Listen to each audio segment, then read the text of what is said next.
Corsa Rally is definitely the best rally sim on the market today. It is definitely a worthy successor to Dirt Rally 1 and 2, and I would even argue to say that it's probably even better in some aspects. My name is Formula Kai, and I've been playing AC Rally for the past few weeks now, thanks to the lovely boys and girls over at Fanatical for providing me with a code. In this video, I hope to answer your most burning questions. Are the graphics good? What's the driving like?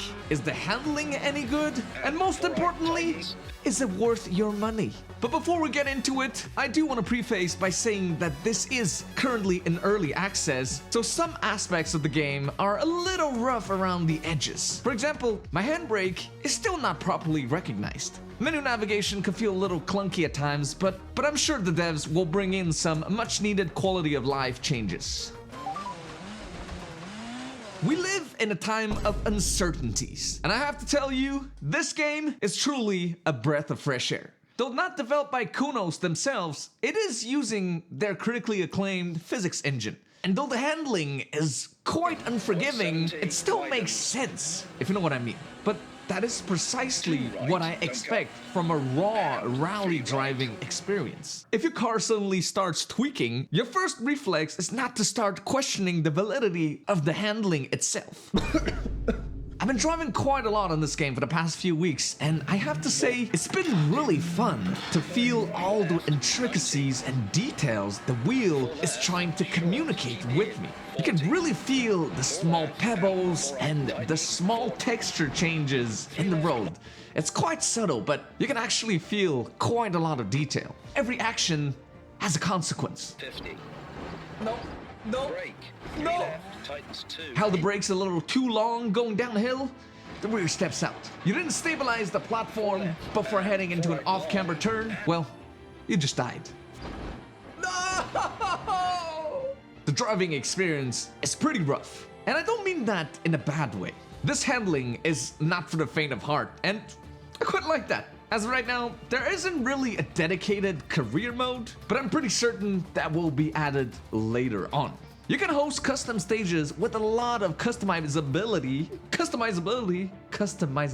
There's a time trial, but there's also challenges. This reminds me of old Need for Speed games, or I think the same system is used in Gran Turismo? Somebody correct me if I'm wrong, but by completing these challenges, you unlock harder tracks and more unforgiving cars. But since the title is in early access, the car selection is quite limited right now. There's one Group B car, one Group A, and I really hope that they keep expanding on that selection in the coming year. But so far, I've had nothing but a blast. Every car has its unique quirk, and even just starting on a Mini Cooper was a hell of a challenge, let me tell you that.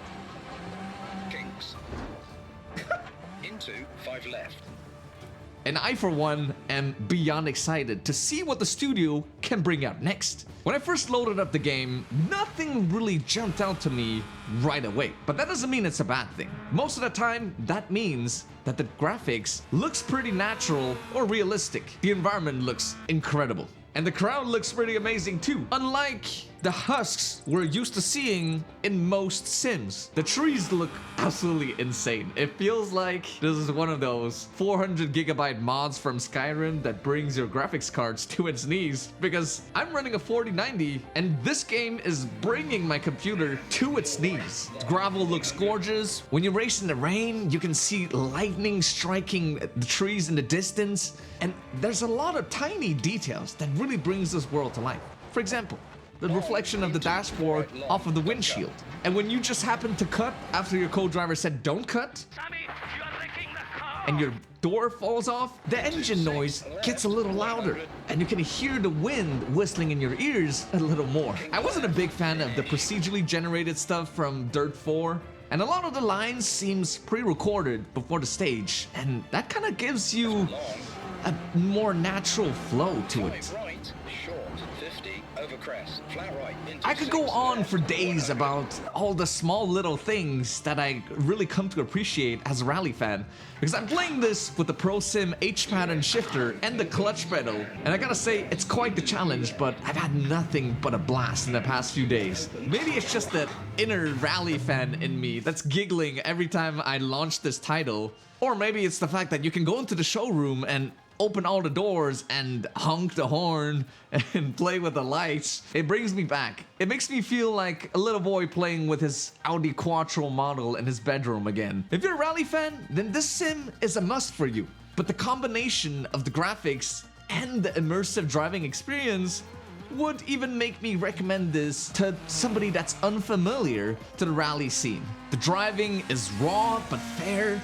The handling is very consistent. Not that I've driven a rally car before, though I'd like to. All I gotta say is, if you do decide to take the plunge, you will not regret it. And voila! I hope this answered most of your burning questions about Assetto Corsa Rally. If you got any questions, let me know in the comments below. Did you get the chance to try it out yourself? Let me know what you think. If you found this video helpful, of course, always leave a like. It helps me out a lot. Otherwise, this has been Formula Kai, and I will be seeing you very soon. Ciao, ciao.